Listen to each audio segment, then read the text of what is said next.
this is Ismail Zarin Choyti. আপনাদের সবাইকে আমন্ত্রণ জানাচ্ছি Deepto star hunter terrific 20 brand new এপিসোডে। Deepto star hunt cosponsored by Momtaz Mehedi এবং সুপারস্টার লাইটিং। আমাদের সাথে পার্টনার হিসেবে আছে Eva hair oil, Vive perfume spray, Angelic air freshener, বেলামে, সানকুইক, আইডিএলসি ফাইন্যান্স এবং টিকটক। ওয়ার্ড্রোব পার্টনার হিসেবে আছে Anzara and Azran. Jewellery partner Zebar by Arohi. And makeover partner is Persona. আর এই পুরো এপিসোডে স্টাইলিং করেছে আসাদ খান। Dear viewers, as you know, last episode আমরা 5 জন কন্টেস্টেন্টের পারফরম্যান্স দেখেছি এবং সেখান থেকে একজন কিন্তু বিদায় নিয়েছে এবং 4 জন চলে গেছে সুপার 16-এ। আজকে আমরা 5 জন প্রতিযোগীর পারফরম্যান্স দেখব এবং সেই 5 জন প্রতিযোগী থেকে একজন প্রতিযোগী কিন্তু বিদায় নেবে আমাদের আজকের মঞ্চ থেকে, কিন্তু 4 জন চলে যাবে সুপার 16 রাউন্ডে। আমাদের আজকের 5 জন প্রতিযোগী পার্টিসিপেট করবে 3টি সেগমেন্টে। সেই 3টি সেগমেন্ট হচ্ছে dare challenge, dance battle and scene recreation.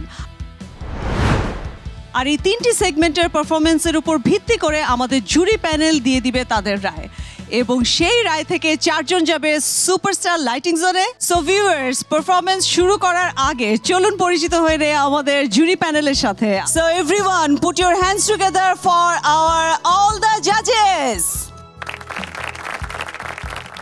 আমাদের সাথে আছে আমাদের সম্মানিত জাজেসরা, যথারীতি রয়েছেন শিহাব শাহিন, রাফায়েত রশিদ মিথিলা এবং তারেক আনাম খান, এবং আমাদের আজকের সেলিব্রিটি গেস্ট জাজ যিনি গত পর্বে আমাদের সঙ্গে ছিলেন, গিয়াসউদ্দিন সেলিম। জাজেস কিছুক্ষণের মধ্যেই আমাদের আজকের 5 জন প্রতিযোগী তাদের পারফরমেন্স শুরু করবে 3টি ক্যাটাগরিতে। সো পারফরমেন্স শুরু হওয়ার আগে আমি আপনাদের কাছ থেকে একটু তাদের সম্পর্কে জানতে চাই। সবাই রেডি হয়ে এসেছে, সবাইকে ফ্রেশ দেখাচ্ছে।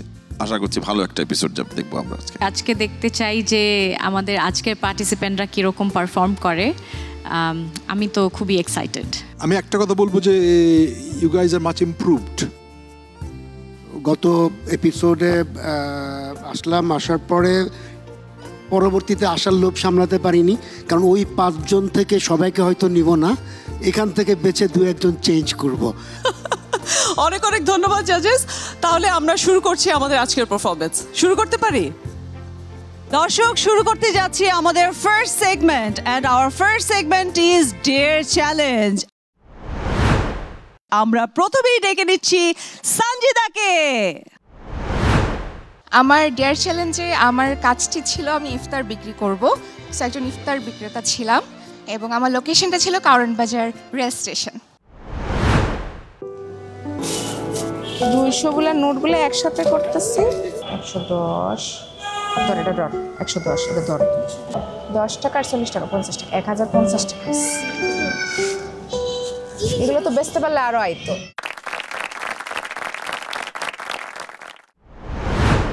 More or less believable, but you talked a lot. সুন্দর করে বিক্রি করা গেছে, আমার ধারণা তুমি সফল। ভালো লাগছে। এটা সহশিল্পীটাও পিচ্ছি, সহশিল্পীটাও ভালো ছিল। আমারও ভালো লেগেছে। Thank you miss. এবার আমরা শুভর কাছ থেকে দেখব কিভাবে ডেয়ার চ্যালেঞ্জটা মোকাবেলা করেছে। আমি সাকিবুল হাসান শুভ।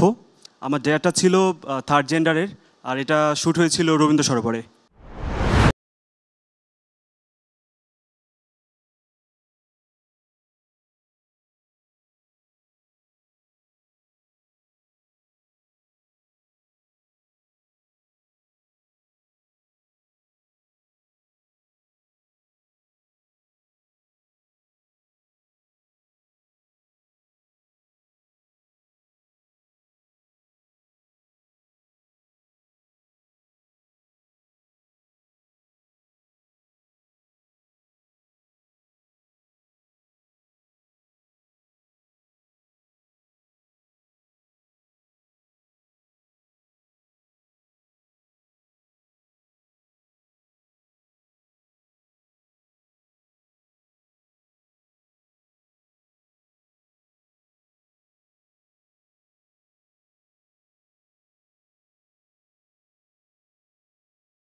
অ্যাকচুয়ালি যেটা তোমাকে দেওয়া হয়েছে গিভেন যে টাস্কটা সেটাতে তুমি সফল। এটা তো একটা চ্যালেঞ্জ ছিল, এখন অনেক ধরনের পরিস্থিতিতেই তোমাকে চ্যালেঞ্জটা মোকাবেলা করতে পারতে হবে।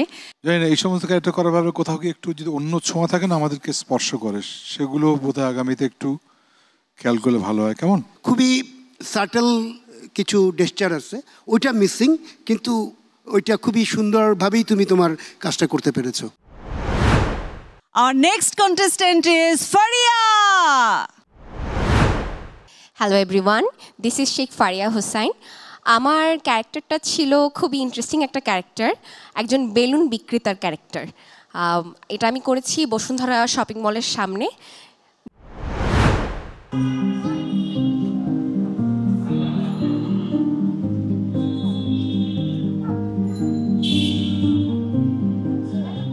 আসসালামু আলাইকুম। একটা বেলুন নিয়ে যান, বাচ্চাদের একটা ছোট একটা বেলুন নিয়ে যান।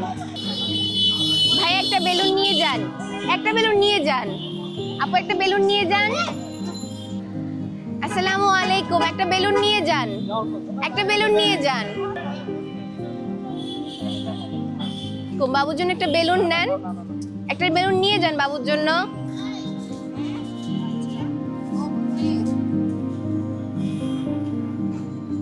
ম্যাডাম একটা বেলুন নেবেন, একটা বেলুন নিয়ে যান, বাসায় বাচ্চা থাকলে তাকে দিয়েন। 100 টাকা দিব আপু, একটা নিয়ে যান।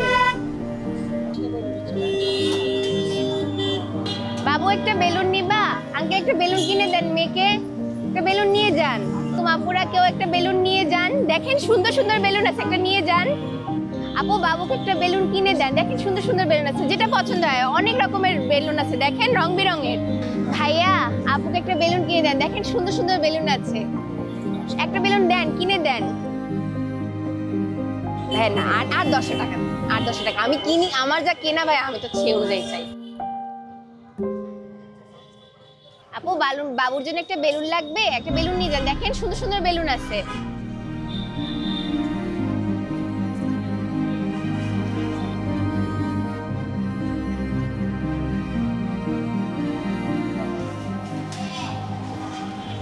মামা এই দুপুরের সময় তো বিক্রি হয় না মামা, দুপুরের সময় তো কেউ নেয় না, মানুষ কিনতে চায় না। মানুষটা কেনাও কেমনে তুমি? মানুষ তো কিনতেই চায় না, সব টাকা দিয়ে গামে ভিজে গেছে। 50, 100, 1, 2, 3, 4, 5, 555 টাকা হয়েছে। মামা তো লাভ তো আমার থাকে না। আমার যেটা লাগে যে তোমার এফোর্ট ছিল বিক্রিটা করার জন্য। বারবার রিপিটেটিভ একটা বেলুন নিয়ে যান, একটা বেলুন নিয়ে যান বললে কি লোকজন কিনবে? বেলুন বিক্রেতা একটা অন্য কেউ, সেরকম কোনো চরিত্র দেখতে পাইনি। আমার মনে হচ্ছে ফারিয়া একটু চেষ্টা করছে, আরো বেটার পারফরমেন্স অনেকে দিয়েছে। সো জাজিং by that it was not as good as. এই পর্যায়ে আমরা দেখে নেব শিমুলের পারফরমেন্স। আমার প্রেক্ষাপটটা একজন শাক বিক্রেতা এবং আমার লোকেশন ছিল ধানমন্ডিতে।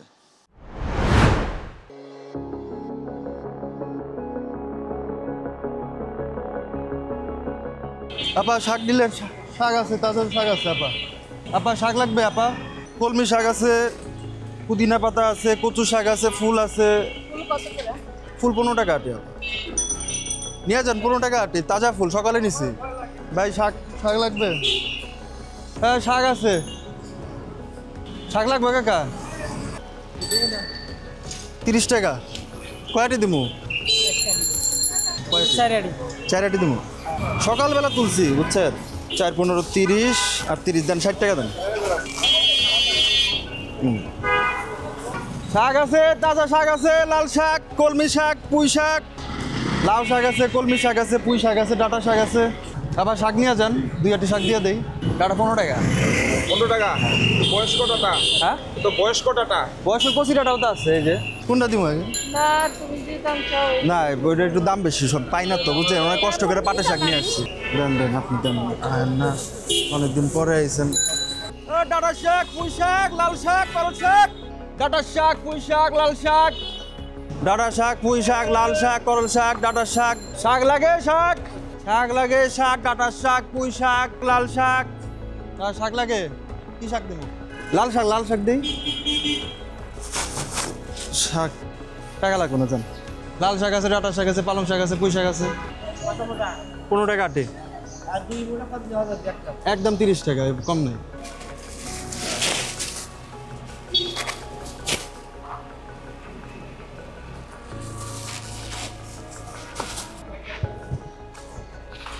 ডাঁটার শাক, লাল শাক, পুঁই শাক, কলমির শাক।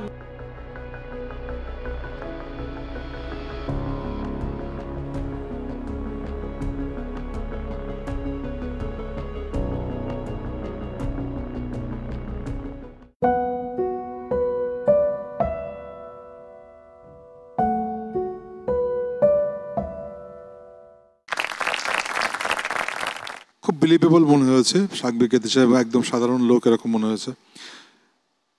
তুমি প্রথম দিকে যেরকম বলছিলে শাক নিয়ে যান মনে হচ্ছে শাকের মধ্যে ঝামেলা আছে। একবার বলেছো টাকা লাগবে না যান, এটা কেন? ওই লোকটা হচ্ছে বোবা ছিল, যেহেতু বোবা গরিব মানুষ এই জন্য এমনিতে দিয়ে দিয়েছি। মানে ওটা রিয়েলি বোবা ছিল লোকটা? হ্যাঁ বোবা ছিল ওটা।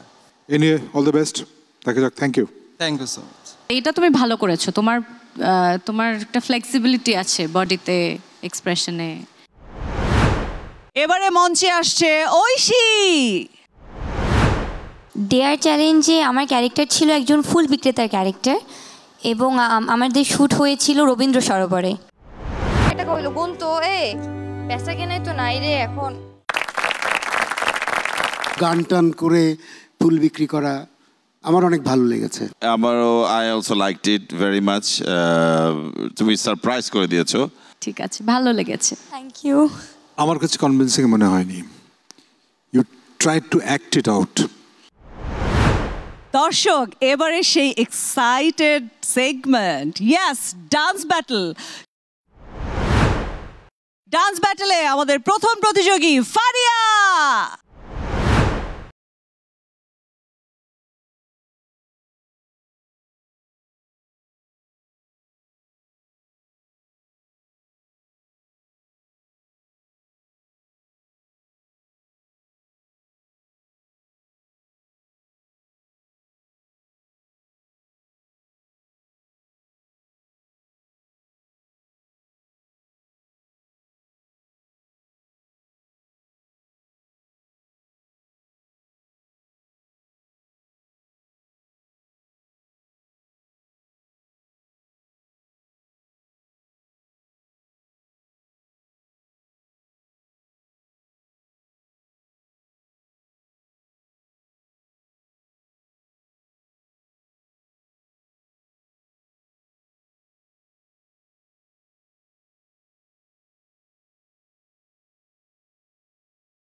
তো মাতিয়ে রেখেছিলে স্টেজ। Thank you. ভালো লাগছে। ভালো লেগেছে। Sometime it falls into same kind of pattern, যার মধ্যে একটা মুহূর্ত তৈরি হলে ভালো হতো। অভিনয়ের জন্য যদি নাচটা হয় তাহলে তুমি 10 on 10। এ পর্যায়ে আমরা দেখে নেব শিমুলের পারফরমেন্স।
পুরোটাকে একটা প্যাকেজ বানিয়ে বেরিয়ে গেছো তুমি। Thank you so much sir. খুব ভালো লেগেছে, very good energy. Thank you.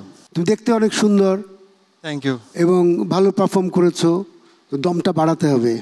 তোমার অবয়বের মধ্যে আমি একটা পরিবর্তন লক্ষ্য করছি, which is very good. So ডেকে নিচ্ছি আমাদের ঐশীকে।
এক্সপ্রেশন ভালো লেগেছে তোমার নাচের, তোমার নাচ ওভারঅল পারফরমেন্স আমার ভালো লাগছে। ওভারঅল আমি এনজয় করেছি তোমার পারফরমেন্স। Thank you. খুলে ডান্স করো। সবচেয়ে আমি যেটা দেখি নাই তোমার, সেটা হলো যে একটা ইংরেজিতে কথা আছে, ডান্স ইওর হার্ট আউট। তুই ভালোই নেচে গেছো এবং সামনে আমার ধারণা আরো অনেক ভালো নাচবা। ধন্যবাদ। Thank you so much. এবারে দেখবো শুভর ডান্স, দেখি শুভ কতটা মাতাতে পারে আমাদেরকে।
এই লেভেলটা অত ভালো পাওয়া যায় নাই, কিন্তু প্রথম হিসাবে ঠিক আছে। নাচ করতে চাই তোমাকে শিখতে হবে আরো। আমার মনে হয়েছে তোমার এই ডান্স পারফরমেন্সটা একটু চ্যালেঞ্জিং ছিল, কারণ তুমি সোলো পারফর্ম করছিলে। এবারে ডান্স ব্যাটলে আসছে সঞ্জিদা।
ময়না ছলা ছলা, ময়না ছলা ছলা করে মনে রঙ্গিলা হাওয়ায়, ময়না ছলা ছলা করে মনে রঙ্গিলা হাওয়ায়। খুব সুন্দর নেচেছো তুমি, মানে হ্যাঁ নাচতে পারো, ভালো লাগছে তোমার, ছলাৎ ছলাৎ করছিলে, একদম সুন্দর লাগছে, ভালোই লাগছে। দর্শক, এবারে চলে যাব আমাদের লাস্ট সেগমেন্টে, সেটা হচ্ছে সিন রিক্রিয়েশন। আমাদের এই সেগমেন্টের প্রথম প্রতিযোগী হচ্ছে শুভ। আমি একজন বড় ভাইয়ের চরিত্রে অভিনয় করেছি। এখানে বড় ভাই তার ফ্যামিলির জন্য যে স্যাক্রিফাইস করে সেটা দেখানো হবে। Thank you. মা রেখে যাওয়া আদর্শ আর বাবার রেখে যাওয়া সততা দুবেলা দুবটে পেটে ভাত দিতে পারেনি। এই যে তুই আজ আমার সামনে দাঁড়িয়ে মানুষের মতো কথা বলছিস, তুই মানুষ হয়েছিস আমার স্মাগলিং এর টাকায়। এই টাকা তোকে আমি পড়িয়েছি, মানুষ করে তুলেছি। অভাব তোকে মানুষ করেনি রানা। আমি যা করেছি সব তোদের জন্য করেছি, তোর আর হাসির জন্য করেছি। আরে আমি নিজেকে ওর অন্যায়ের অন্ধকারে নিক্ষেপ করেছি শুধু তোদেরকে অন্যায় থেকে মুক্ত করে সুন্দর সুখের জীবনে পৌঁছে দেওয়ার জন্য। স্মাগলিং করে টাকার পাহাড় আমি করেছি, হ্যাঁ করেছি, শুধু তোদের সামনে চলার পর সুগম করার জন্য। নিজে দিনের পর দিন পাতালের সিঁড়ি দিয়ে নিচে নেমে এসেছি শুধু তোদের উন্নতির চরম শিখরে পৌঁছে দেওয়ার জন্য। আদর্শ আর সততার কথা বলছিস? আদর্শ আর সততা দিয়ে জীবন চলে না। আদর্শ আর সততা কি বললি? তুই আমাকে ন্যায়ের কথা বলছিস? আরে ন্যায় ন্যায় অন্যায়, এই আমি কার জন্য এই অন্যায় পথে পা বাড়িয়েছি? কার জন্য? তোদের জন্য, তোর আর তোর বোনের জন্য। তোর একটা সময় কি করেছিস? না খেয়ে থেকেছিস, দিনের পর দিন না খেয়ে থেকেছিস। এই আমি ওই অন্ধকারে ঝাঁপ দিয়েছি শুধুমাত্র তোদের জন্য, তোদের মুখে আলো জ্বালানোর জন্য, তোদের মুখ উজ্জ্বল করার জন্য। আজকে আমাকে বলছিস ন্যায় অন্যায়? আমি আমার সারা জীবনটা দিয়েছি তোদের জন্য। আমি আমার নিজের জন্য কি করেছি? আমি গেছি ওই পাতালে আর তোদেরকে রেখেছি ওই উপরে। ও আজ তোরা বড় হয়ে গেছিস তাই না? আমাকে আর তোদের দরকার নেই। আমি বুঝতে পেরেছি, আমি তোদের কাছে মাপ চাই আমি তোদের কাছে। মেলোড্রামিক ডায়লগ হিসেবে ইটস ফাইন, ওকে। খুব সাটলি করা যেত পুরো জিনিসটা, ওই ট্রাইটা ভাই তুমি করো নাই, যার ফলে আমাদের কাছে ইনফেরিয়ার কপি মনে হয়েছে পুরোটার কাছে। নাচে ঘাটতি আছে, তোমার এটাতে অ্যাক্টিং দিয়ে পুষিয়ে নেওয়া দরকার। সো এবারে ডেকে নিতে চাই সঞ্জিতাকে, দেখি সে কেমন সিন ক্রিয়েট করে। এই সেগমেন্টে আমার রোলটা ছিল হচ্ছে একজন নর্তকীর, যিনি হচ্ছেন তার কিছু বক্তব্য তার আসামির বিরুদ্ধে আর কি উনি বলতে চান আদালতে। মাননীয় আদালত, আমি ম্যাজিস্ট্রেটের কাছে জবানবন্দি দিয়েছি, তবু আমি কিছু বলতে চাই। আমার মালিক পাশু মিয়াকে নিশ্চয়ই আপনারা চেনেন। অনেকে বলে এই শহরে তার নাম বলে গাছের পাতায় ফু দিলে গাছের পাতাও নাকি ঝরে যায়। আপনার এই আদালতের মতো তারও একটা আদালত আছে। আমি যদি সত্যি কথা বলি তাহলে আমাকে ওই আদালত থেকে রক্ষা করতে পারবেন? মাননীয় আদালত, আমি ম্যাজিস্ট্রেটের কাছে আমার জবানবন্দি দিয়েছি, তবু আমি কিছু কথা বলতে চাই। এই যে পুলিশ অফিসার আসামি, ওনার চরিত্র সম্পর্কে যদি আমি কিছু বলি তাহলে আমি কতখানি নিরাপত্তা পাবো মাননীয় আদালত? আজকে যদি আমি সত্যি কথা বলি ওনার সম্পর্কে তাহলে ওনার চাকরি চলে যাবে। তারপরে কি আপনি আমাকে বাঁচাতে পারবেন ওনার হাত থেকে? বলেন মাননীয় আদালত, আজকে যদি ওনার চাকরি চলে যায় কালকে ওনার জায়গায় নতুন একজন আসবেন, তিনি নিশ্চয়ই ওনার বন্ধুই হবেন। সেই নতুন পুলিশ অফিসার যদি এই সুন্দরী নর্তকীর উপর আবার নজর ফেলে তার হাত থেকে কি আমাকে রক্ষা করতে পারবেন মাননীয় আদালত? পারবেন আমাকে বাঁচাতে? আমার মালিকের নাম তো শুনেছেনই, এই শহরের সবাই বলে তার নাম নিয়ে গাছের পাতায় ফু দিলে সেই পাতা ঝরে পড়ে যায়। তার ওখানেও একটা আদালত আছে, আপনার এই আদালতের মতন। তার ওখানেও বিচার হয় আপনার এখানকার মতন। আজকে আমি যদি সত্যি কথা বলি তাহলে আমারও বিচার হবে ওই আদালতে। ওখানেও অনেকের ফাঁসি হয়। আজকে আমার সত্যি বলার পর যদি আমার ফাঁসি হয়, আমার তাতে কোনো আফসোস নেই, কোনো আফসোস নেই। কিন্তু আমাকে যদি চাবুকের হুকুম দেওয়া হয় তাহলে কি আমাকে বাঁচাবেন, সেখান থেকে রক্ষা করবেন মাই লর্ড?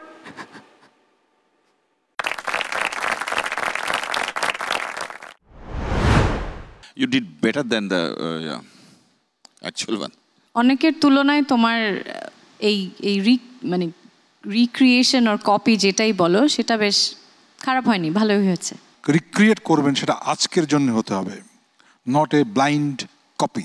অনেক পোটেনশিয়াল, মানে তুমি অনেক বড় অ্যাক্টর হবে আমার ধারণা। দর্শক, এবারে মঞ্চে আসছে শিমুল। আমার সিনক্রিয়েটটা ছিল একজন সন্ত্রাসী যিনি তার আম্মার জন্য সব কিছু করতে পারে। হেই, কই যাস? আমি তোরে কথা দিতাছি, তোর সাথে স্বামী স্ত্রী হিসাবে আমি ঘর করুম না। আমার আম্মাজানের সাথে শুধু একবার বউ হয়ে দাঁড়াবি। তুই আজকে আমারে যা গালি দিবি দে, আমি মাথা বাইতা নিমু, কিন্তু এই বউ বেশে আমার আম্মাজানের সামনে একবার দাঁড়াবি। এই ঝাঁপ দিস না, ঝাঁপ দিস না, ঝাঁপ দিস না। হেই, তুই কি একটা সন্ত্রাসী ছেলেকে ভালো করতে পারিস না? এই অস্ত্র আমি ফালাই দিলাম, আমি ভালো হয়ে যাবো, খোদার কসম আমি ভালো হয়ে যাবো। তোর আমি পাওনা ধরতেছি। আমি সহজে কারোর কাছে মাথা নত করি না, আমি তোর কাছে মাথা নত করতেছি। তুই যা কবি আমি তাই করবো। আমার আম্মাজান হাসপাতালে, আমার আম্মাজান মৃত্যু শয্যায়, আমার আম্মাজানের সামনে একবার দাঁড়া। বিশ্বাস কর রিনা, আমার আম্মাজান আমার সাথে 22টা বছর কথা কয় না, 22টা বছর আমার আম্মাজান হাসে না। তোরে একবার নিয়ে গেছিলাম তখন আমার আম্মাজান হাসছিল। আমি সেই আম্মাজানের হাসিটা দেখতে চাই। আমার আম্মাজান মৃত্যু শয্যায় একবার হাসিটা দেখতে চাই। আমার আম্মাজান মইরা যাব রিনা, আমার আম্মাজান মইরা যাইব, আমার আম্মাজান মইরা যাইব। তুই চল রিনা, তুই চল।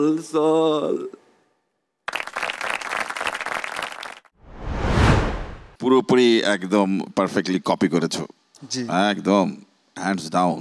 কপিটা যদি মানে কি বলবো, অনুসরণ আর অনুকরণ করার মধ্যে কিন্তু অনেক বড় পার্থক্য আছে।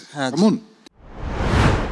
দর্শক, এবারে ডেকে নিচ্ছি ফারিয়াকে, দেখতে চাই ফারিয়া কেমন করলো এই সেগমেন্টে। প্রেক্ষাপটটা ছিল যে একজন চরিত্রহীন জমিদার, তার মা যে তার ছেলেকে শোধরাতে চাচ্ছে।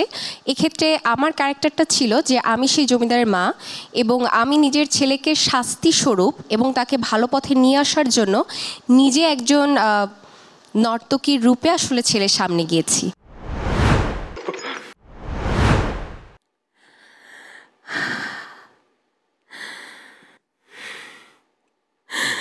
কি ছাড়ুন, পা ছাড়ুন, ছাড়ুন বলছি।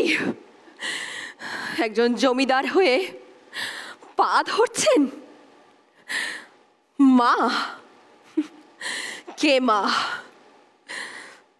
আমি কারোর মা নই। আমার গর্ভের সন্তান তুচ্ছ বাইজি আর নাচনে আলীদের পিছনে নিজের জমিদারি বিলিয়ে দিতে পারলে আমি নর্তকী সাজতে পারবো না কেন? কই কই বাদ্যবাদকেরা কোথায়? বাজাও, ঢাক ঢোল বেহারা সেতার বাজাও, কল কল ঝলমল করে উঠুক সব। এ কি আবার পা ধরছেন? হাসান রাজা চৌধুরী তুচ্ছ একজন বাইজির পা ধরে আপনি আর নিজেকে নিচে নামাবেন না। আপনার এই বিশাল সাম্রাজ্য, এই জমিদারি, এর মান ইজ্জতকে ধুলোয় নামাবেন না। আজ আপনি আমাকে কতটা নিচে নামিয়েছেন তা আপনি বুঝতে পারছেন? একজন জমিদারের স্ত্রী, একজন জমিদারের মা হয়ে আজ আপনি আমাকে নর্তকী বানিয়েছেন। সাজা, সাজা আপনার এটাই প্রাপ্য হাসন রাজা চৌধুরী। আপনি আপনার মাকে নর্তকীর রূপে দেখবেন, এটাই আপনার সাজা। আমি এখন যাব, পা ছাড়েন।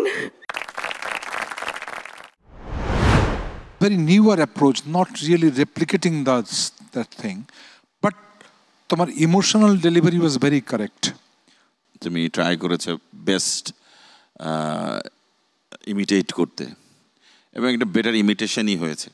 আমার বক্তব্য খুব একটা আলাদা না, তো আমি সেলিম ভাইকে বলছি নিজেরটা করবার চেষ্টা করো। যে 2025 সালে আমি যদি হাসন রাজার মায়ের অভিনয় করি, তাইলে এখনকার অডিয়েন্সের জন্য আসলে কতটা লাউড হব, কতটা কন্ট্রোল হব আর কি। আমাদের এই সেগমেন্টের শেষ প্রতিযোগী ঐশী। সিন রিক্রিয়েশনে আমার ক্যারেক্টার ছিল একটা মিডল ক্লাস ফ্যামিলির মেয়ে, তবে সে একজন সন্ত্রাসীকে ভালোবাসে, এবং এই পার্টিকুলার সিনটাতে সে তার মনের কথা তার প্রিয় মানুষের কাছে বলছে। টাকাতে খুন খারাপি করাই আমার কাজ, কিন্তু কিন্তু কি পারছো না? হাত তুলতে পারছো না কারো গায়ে? হাত তুলতে গেলেই দেখছো আমি তোমার সামনে দাঁড়িয়ে আছি। এর মানে কি তা তুমি জানো? চাই না, আমি কিচ্ছু জানতে চাই না। তোমাকে একজন ভালোবেসে ফেলেছে, যে তোমার জন্য জীবন মৃত্যু কোনো কিছুরই পরোয়া করে না, যে তোমার হয়ে থাকবে, তোমাকে ভালোবাসবে, শুধু তোমাকে। অসম্ভব। তুমি চোখ বন্ধ করো, বন্ধ চোখে দেখো তো কাউকে দেখতে পাও কিনা। বন্ধ করো চোখ। কি হলো, বন্ধ করো। তুমি কেন এরকম করছো রাজু? কেন সব কিছু অস্বীকার করছো? তুমি জানো না আমি তোমাকে কতটা ভালোবাসি? তুমি কি সবার কথা সত্যি প্রমাণিত করতে চাও? সবাই বলে তুমি আমাকে ঠকাচ্ছ, কিন্তু আমি তো জানি তুমি আমাকে ঠকাচ্ছ না, তুমি আসলে নিজেকে ঠকাচ্ছ। তোমার চোখ মুখ সবসময় বলে যে তুমি আমাকে ভালোবাসো। চলো না রাজু, চলো আমরা পালিয়ে যাই দূরে কোথাও, যেখানে কেউ আমাদের খুঁজে পাবে না। আমি জানি রাজু, আমি জানি, আমি জানি, আমি জানি তুমি কি কাজ করো। আমি জানি তোমার অনেক শত্রু, যে কোনো মুহূর্তে সব কিছু শেষ হয়ে যেতে পারে, কিন্তু তারপরও আমি তোমাকেই ভালোবাসি। জীবন মরণ এসব কোনো কিছুর আমি তোয়াক্কা করি না। আমি শুধু তোমার সাথে জীবন কাটাতে চাই, সারাটা জীবন। রাজু, কিছু বলছো না কেন? রাজু বলো না, আমাকে ভালোবাসো না তুমি? বলো রাজু, বলো, জবাব দাও তুমি, বলো, কিছু বলো।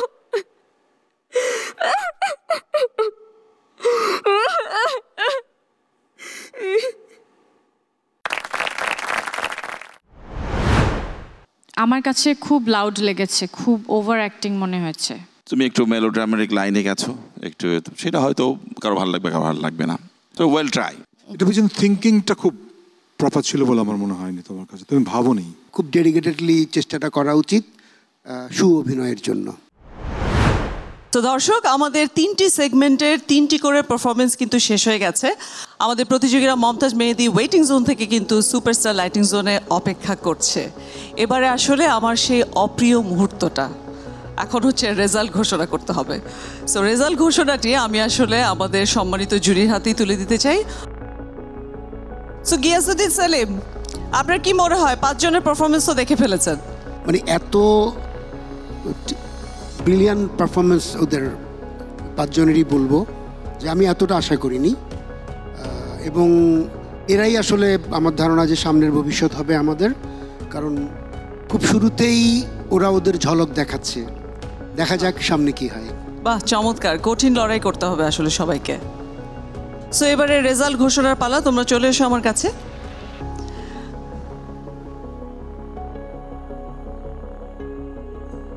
আর রেজাল্ট ঘোষণার দায়িত্বটি আমি আমার সম্মানিত জুরির কাছে তুলে দিতে চাই। এবার মিথিলাকে আসলে চলে যাচ্ছে, আর কোন চারজন আমাদের সুপার 60-তে যাচ্ছে সেটার ফয়সালা দিবে। ধন্যবাদ। এই ধরনের ডিসিশন মেকিং কখনোই সহজ না, কারণ আমরা সবাই জানি যে তোমরা নিজেদের সর্বোচ্চ পারফরমেন্সটা দিয়েছো এবং চেষ্টা করেছো, কিন্তু কয়েকজনের বিষয়ে আমরা একদম একমত। তাদের মধ্যে এরকমও আছে যে যারা থেকে যাবে, এরকমও আছে যে চলে যাবে আজকে।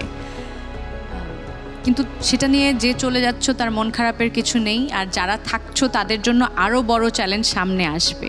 তো সেই সকল কিছু মাথায় রেখে আজকে ডিসিশনটা আমাকে জানাতে হচ্ছে সবার পক্ষ থেকে।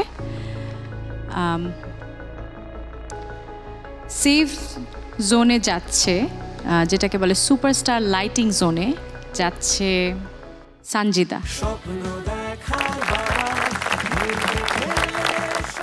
এরপর আমি দুজনের নাম বলবো যারা সেফ জোনে যাচ্ছে। একজন হলো ফারিয়া, আরেকজন শিমুল। Be fresh সারাদিন and you will be the center of the attraction all day long. এবারে আজকের এপিসোডের special moment, Vive perfume spray সৌজন্যে থাকছে একটি স্পেশাল উপহার আমাদের একজন স্পেশাল পার্টিসিপেন্টের জন্য। সো ভাইভ পারফিউম স্প্রের পক্ষ থেকে magnetic man of the day শিমুল।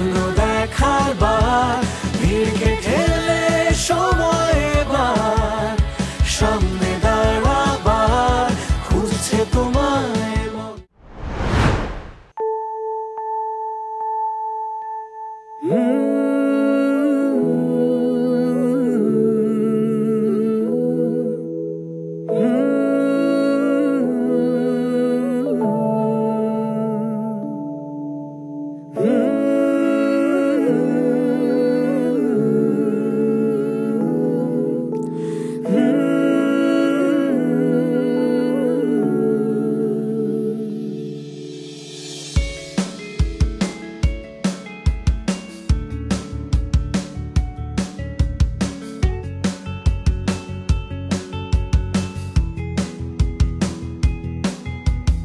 আছো নাকি আওয়াজ তোলো, বলতে পারো আছি। স্বপ্ন যে তোর বুকের ভেতর খেলছে কানামাছি। আছো নাকি আওয়াজ তোলো, বলতে পারো আছি। স্বপ্ন যে তোর বুকের ভেতর খেলছে কানামাছি। ইচ্ছেগুলো রং ছড়ালো দিচ্ছে যখন উকি। সময় হলো দাঁড়িয়ে পড়া নিজের মুখোমুখি। স্বপ্ন দেখার দিন এসেছে, স্বপ্ন দেখার বার ভিড়কে ঠেলে সময় এবার সামনে দাঁড়াবার খুঁজছে তোমায় মঞ্চ তোমার। দাও সারা আবার ভিড়কে ঠেলে সময় এবার সামনে দাঁড়াবার সময় এবার। স্বপ্ন দেখার দিন এসেছে, স্বপ্ন দেখার বার ভিড়কে ঠেলে